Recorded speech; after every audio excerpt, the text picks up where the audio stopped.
Almost everyone knows that computer graphics are made of triangles, but do you know how those triangles are created and filled in? What's your GPU actually doing? And how does this hardware even create 3D graphics in the first place? Never fear, the humble graphics API is here. Or well, several APIs are here. Today, we're going to dig deep into how these APIs communicate with your hardware and create 3D graphics in the first place. For some background, the graphics API is what programmers actually interface with. The GPU manufacturers and their drivers implement the functions specified in the API, but the API is what's actually being called. But what does the API tell the driver, and what does the driver tell the GPU, and how do they all know to speak this same foul language? To dig deeper into this, we need to understand the purpose of all of these stages. Each stage is an abstraction of the one below it, in the aid of making it easier for graphics programmers and regular programmers to interface with GPU calls and 3D graphics and all sorts of other things. The graphics driver itself is specific to each GPU manufacturer. The driver takes calls from the API and converts them into whatever commands their GPU might need to perform the same actions, for instance, creating a texture. The API's only job is to provide a generic set of instructions that every GPU can implement. That's great and all, but that's not what we're here to talk about. The usual graphics pipeline is something that's been talked about a lot, but I'm still going to cover it briefly here. You would probably know about it if you'd actually read the paper that I gave you.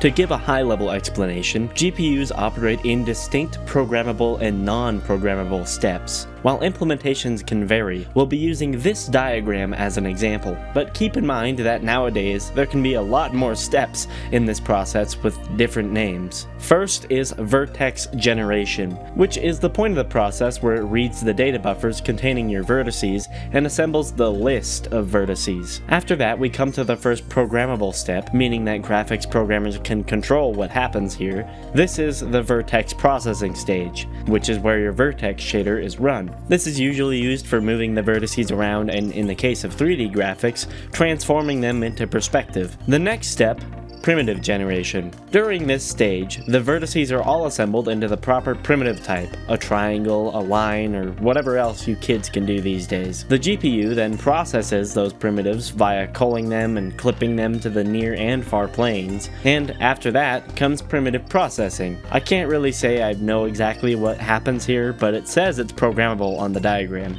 so I don't know. After that, though, we land at the final stages: fragment generation, fragment processing, and pixel processing. This is the fun stage, where it finally decides what pixels need to be drawn to for each primitive, and then runs your fragment shader over every one of those pixels. That's the high-level overview at least, but we're not going to stop there. We're going to dig even deeper into how these actions are actually carried out. One thing I didn't mention at the beginning is that between the API and your driver is this teeny tiny massive layer called the user mode drivers, or UMD. These are responsible for translating the API code into something that your GPU can actually read and use. It's also the thing that's responsible for making it possible for different versions of the API to run on different versions of GPUs, regardless of their age relative to each other. In the case of Direct3D specifically, an API designed by Microsoft, the UMD handles shader optimization and a lot of memory optimization stuff that you don't need to worry about. At the end of the UMD's processing stage is when it actually runs through the commands and creates the command buffer. This is almost the machine code that'll actually run on your GPU. From my understanding, the command buffer is pretty similar to a language like assembly. In the case of OpenGL specifically, most of this is pretty much the same, though implementation can be a bit messier. After these buffers are created, in comes a much more powerful and elevated library, the kernel mode drivers. Kernel as in this kernel, not this kernel. The KMD still doesn't actually produce machine code, and more or less just acts as a very powerful U-Haul that moves the current UMD commands to the main command buffer. After taking a trip to the GPU via the PCI Express lane, the GPU finally gets to taste these commands and finally process them. Through some magic I still don't quite understand myself, we finally make it to the rendering pipeline. The GPU itself is heavily multi-threaded. and its only goal is to just keep working and act like it don't know nobody. If one operation is taking too long or it's waiting on resources, then it'll just go do another thing in the meantime. GPUs are designed to simply get as much data through the pipeline as possible. For the first few stages, threading is pretty standard. One thread per vertex, one thread per primitive, etc. But where it really gets interesting is in the final stages of rasterization and fragment shaders.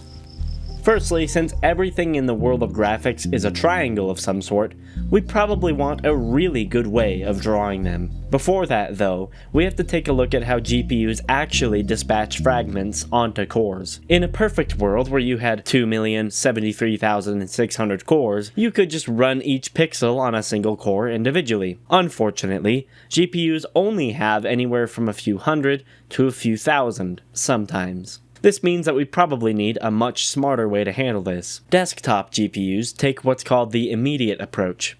As soon as a triangle shows up, the rasterizer gets to work on it right away rather than waiting around. It figures out the bounding box of the triangle, and then sweeps over that box to figure out what pixels land inside it. So how does that actually do that test? If you take one edge of the triangle and you extend it infinitely in both directions, it splits the screen evenly in two halves. The triangle's third vertex is sitting in one of those halves, and any pixel that's also in the same half passes the test for that edge. This is the exact same as a standard plane side test. If a pixel is on the inside edge of all three edges, it is within the triangle. Rather than dispatching each pixel individually, it groups them into tiny 2x2 blocks called quads. These quads then get bundled into bigger groups of pixels called warps on NVIDIA hardware or wavefronts on AMD. Every thread in the group runs the exact same instruction at the same time, just on different pixels. Each of the values that exist per vertex are then interpolated across the surface of the vertex, such as the UV or the normal or some other third thing. And at long last, we finally have a triangle. The GPU might also optionally write into a special buffer called the depth buffer, per pixel the depth of that pixel into the screen, and then compare against that value for later pixels to tell whether they should be in front of or behind what was already rendered. While I've certainly glossed over a few things such as multi-sampling, GPU memory layout and access, streaming, etc., I hope this can act as a neat little starter for anyone interested in the nitty-gritty of these kinds of things. Even I myself don't really know everything about this kind of stuff, so feel free to correct me if I've made an error. Overall, though, this is the general process of how a GPU actually functions. The beauty of a system like this, convoluted as it is the amount of backwards and forwards compatibility it creates. I'm sure a dedicated person could even get GL 4.0 to run on old hardware that never supported it. Feel free to let me know in the comments if you'd appreciate a video on more in-depth stuff such as GPU memory and all the other stuff I missed. With that said, I hope that understanding what goes on under the hood helps you realize how remarkable GPUs really are. Even though it's been optimized basically as much as it possibly can, it's still crazy that GPUs can perform all these operations at 4K 120 FPS sometimes. I have a newfound appreciation for something even as simple as the text editor that I wrote this script with. If you're interested in learning more, I've linked all of my resources in the description below. And if you liked this video, just share it around, comment, like it, whatever other stuff YouTube wants you to do now. It does help. If you want to support me, you can join my channel memberships or Patreon, just like these fine names that are scrolling up your screen right now. Especially those who threw me double the money to become a godly raisin, which is still mind-boggling to me. Thank you for your time here, and let me know what you think of this more explanatory format. Swirling it around like a wine glass.